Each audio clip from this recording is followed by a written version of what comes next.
Hi, boys and girls. We're going to continue with Poppy by Effie. Chapter 10, Dimwood Forest.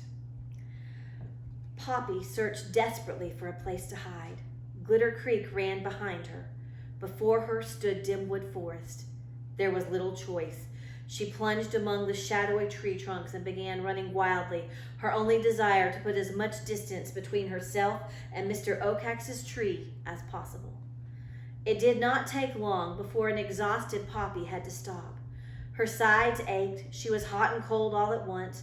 Her heart felt as though it would break out through her ribs. Gasping for breath, she crept beneath a leaf, then peered about to see where'd she come.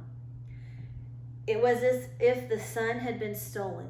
Only thin ribbons of light seeped down through the green and milky air syrupy with the scent of pine, huckleberry, and juniper. From the rolling, emerald-carpeted earth, fingers of lacy ferns curled up, above which massive fir and pine trees stood pillar-like to support an invisible sky. So when it says that it was as if the sun had been stolen, that's great for a comparison, isn't it? It shows us exactly how dark and gloomy it is inside the forest. Hovering over everything was a silence as deep as the trees were tall. Poppy gazed at it in awe. She was not sure what she thought Dimwood Forest would be like. She knew only that she'd never imagined it so vast, so dense, so dark. The sight made her feel immensely isolated and small. Feeling small made her a part of all she saw. Being part of it made her feel immense. It was so terribly confusing. And here's a picture, and you see tiny little Poppy and how big these trees are. The silence was broken by the sound of sharp tapping. Poppy ducked, but nothing happened. From another direction came a yelp, a screech. Poppy shivered. Closer still was the smothered scurry of something slithery and unseen. A tree groaned, a branch snapped. There was the pressing scamper of little feet. Poppy's heart raced just as fast. She could only guess what animals were making such sounds. Automatically, she thought of porcupines, recalling vividly the frightening picture her father had shown the family. Had not Mr. Oakax given a special warning about a particularly bloodthirsty porcupine he'd seen recently in the forest? He had. Poppy grew even more tense. She had to find a place to regain her composure. Anxiously, she gazed about the forest for a safe place to rest. What she found was a massive boulder, its top half matted with dark moss, its lower part embedded in the earth. Beneath it was a hollow.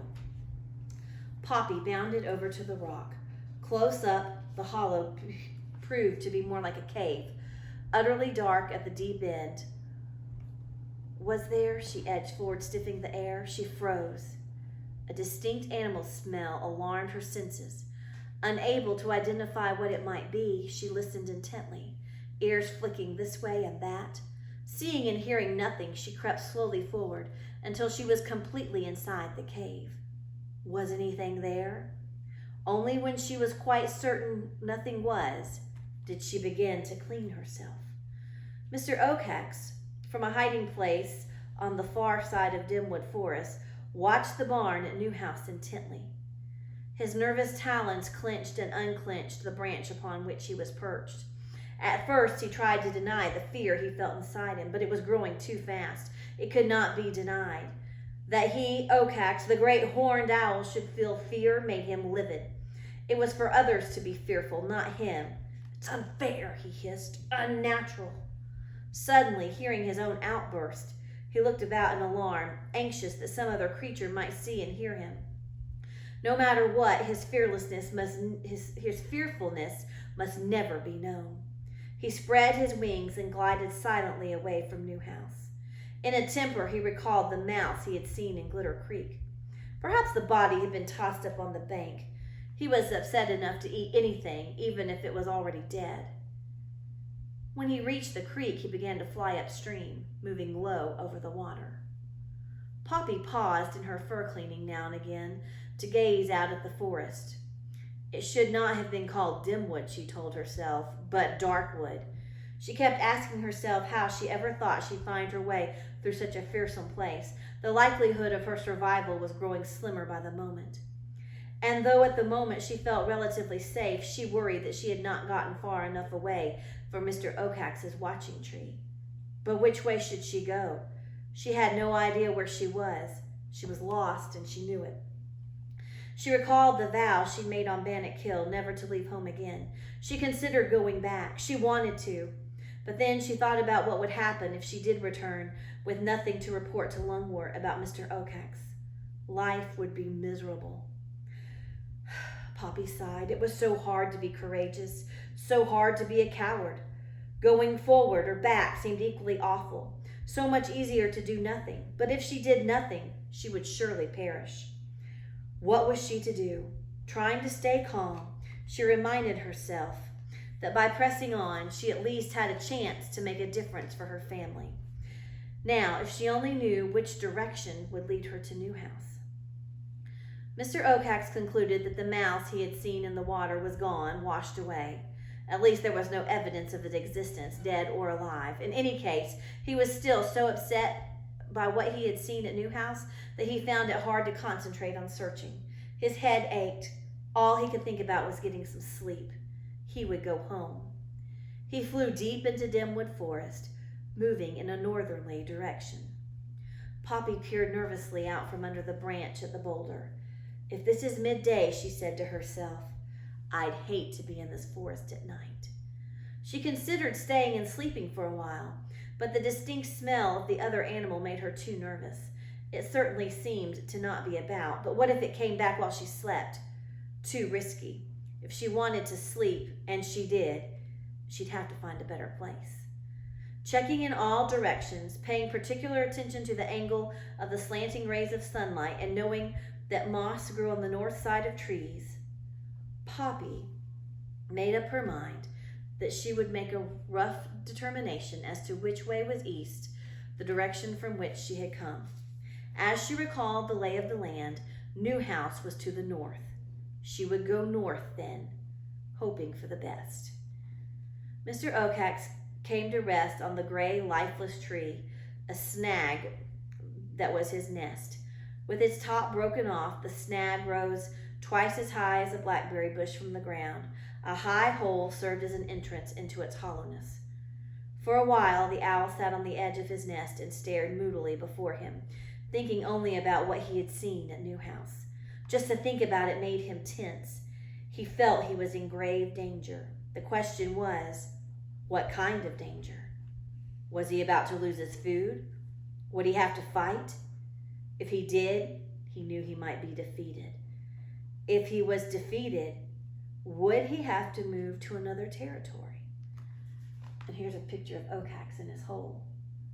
I wonder what he's so afraid of. Was there anything he could do about the situation? It was all so painful to contemplate. That means think about. Fretful, the owl scanned his neighborhood, paying special attention to a very large hollow log on the ground not far from his snag. Its ancient thick bark was rust-covered and encrusted with yellow fungus that looked like stubby angel wings. A clutch of pale mushrooms grew from the rotting soil around it. Just the thought of the creature who had recently come to live in that log made Mr. Oakhax angry. I wonder, here's a picture of the log. I wonder what creature moved in. It was as if the whole world were ganging up on him. Too tired to think about that now, Mr. Oakhax dropped down into his nest, feeling safe there. He did not take long to fall into a restless sleep. Poppy made her way northward through the forest in short runs. She could only hope she'd chosen the right direction. Sometimes she paused to eat, but she felt too insecure to stop for long. Her toes ached with tension. An hour later, Poppy stopped to nibble some pine seeds.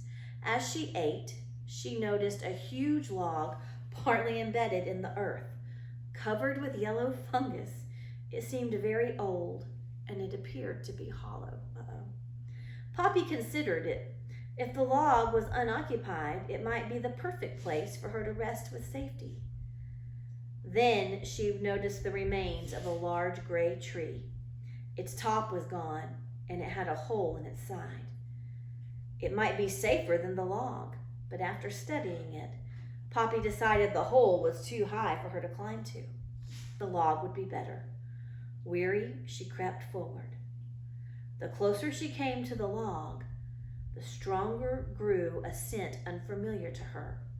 She sensed trouble. She was still sniffing when she heard the sound of a twig snapping behind her.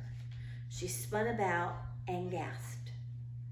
A red fox, long bushy tail switching back and forth, was trotting in her directions, its sharp nose to the ground. Now, the author is telling us two plots at the same time. One is about Mr. Ocax, and the other is about Poppy. Where do the two plots come together? Well, they come together right at this log, right? Poppy understood immediately. The fox was following her scent. Turning back, Poppy took a flying leap that landed her right at the log's open end. The fox, hearing then seeing her, barked sharply and closed in, its lips drawn back from its sharp teeth. Poppy stood trembling before the log. Every instinct in her body warned her not to enter. When she looked back, however, the fox was almost upon her. There was no time to waste. She dived into the log. The fox stuck its nose in after her, its barking booming about Poppy like a cannonade. Trying to get away, she moved deeper into the muddy, musky dark. Suddenly she stopped. At the far end of the log, she heard the distinct sound of heavy breathing. It was exactly what she had feared. Another creature was already in the log. Hastily, she turned toward the log opening. She never reached it. The fox's lolling red tongue and sharp white teeth barricaded the way. Poppy stared into the log's blackness. The breathing and rattling were drawing near her. She was trapped. I wonder, why would Mr. Ocax not like a fox to be in his territory? Do you think they eat some of the same things? We'll find out more next week. Thanks for listening.